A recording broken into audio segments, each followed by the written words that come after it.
Hi, everybody. It's Bonnie Lee. Happy Tuesday. Okay, I've been traveling, so I haven't been able to take you into my garden. So I'm going to tell you it's a lot different today than the last time you saw it. So, oh my God, hold on a minute.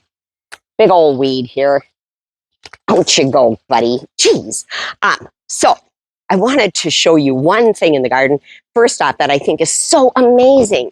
Last year at the Friends plant sale, I bought a lotus. Can you? Oh my gosh, there's a dragonfly on top of that bloom. Can you see that?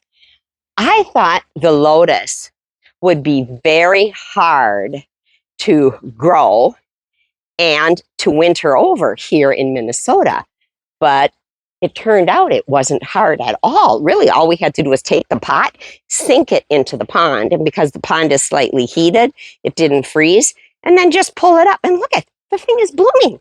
We did an Asia trip last year where we saw fields of lotus. Well, not fields, it was a swamp, a swampy field of lotus after lotus, just beautiful. So I'm really excited to have one blooming here. Got a tomato plant here. But what I really wanted to say was when I got back from my trip, I came under the arbor over here and I looked and I went, oh my God, there are so many weeds. But I forgot the beauty of the garden is not in seeing the weeds. The beauty of the garden is looking past the weeds and it's looking at all of the flowers, the blooms, and all of the beautiful animals that find our garden to be home. So we've got, of course, the water lilies here. Lots of these guys I planted specifically for butterflies. Lots of bee balm, which is that stuff right there, Walt, that really beautiful fuchsia stuff. Tons and tons of lilies that you can see that I didn't think really well when I planted them, like these guys that are way back here. See, they're so low. I need to pull these guys up and put them somewhere where I can actually see them from the house because they're kind of hidden behind all of this other stuff, in behind some weeds, maybe even. But the most important thing that I wanted to say today was, beauty is in the eye of the beholder when you're looking at a garden. Our son Nate was visiting. I looked at the garden. He said, Mom, that is so beautiful. And I go, yikes, so many weeds. He goes, I don't see any weeds. So I guess that's the moral of the story today. In your garden, don't look at the weeds. And in your life, don't look at the weeds. We need to focus and look at all of those beautiful things that are right in front of us, like the daisies, like the astelbe.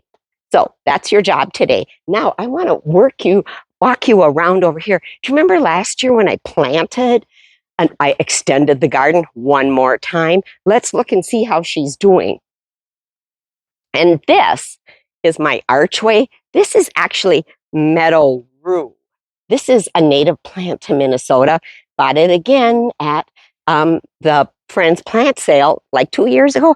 Look at this thing. She's got these great little astelbe, which are perfect and easy to transplant. This astelbe, I had no idea what to do with it. Because you can, oh my God, there is that weed again that I thought was a flower. Do not come close to this with your hair because it sticks in your hair. I had it in my hair. I will be out here to get rid of that one. There's not a lot of beauty in that one, I'm going to tell you. So out she goes. But come on over here. I don't know if y'all remember, but this was lawn last year. So last year, I had Walt bring the tractor up, tilled it up. We got a whole bunch of compost from the neighbors because they throw all their leaves in a thing. He tilled it all up, put a bunch of compost here, put a bunch of our hostas back over there. So look at this. And all this garden is plants that I divided out of that garden. And that garden came from another garden that was just picked up and transplanted. Because what these guys really want to do is spread beauty everywhere. So they just divide themselves out. And human beings like myself, we like to spread beauty. So we dig up the little ones, put them in, and we make sure they have a great place to grow and we nurture them. So and you guys are going to wonder, where are the monarchs? Hello, that is what I'm wondering. Where are the monarchs? I have looked on my milkweed, and you can see I have plenty of milkweed. I saw a couple of monarchs in May, and I saw one this morning, but I have found no eggs here or even when I go on my walks. And my friends who also are doing monarch eggs, trying to raise them, we're all struggling. So I read something online, and I read it online, so it must be true, or it maybe isn't true. But it was more about the drought in Mexico. Maybe that's true, maybe that's not. But I am very much struggling to find my monarchs. And Walt's walking along here so you can just really see all these transplanted flowers from the garden. And some of these, like this guy right here, this is goldenrod, which when I was a kid, that's a weed. It's a horrible thing.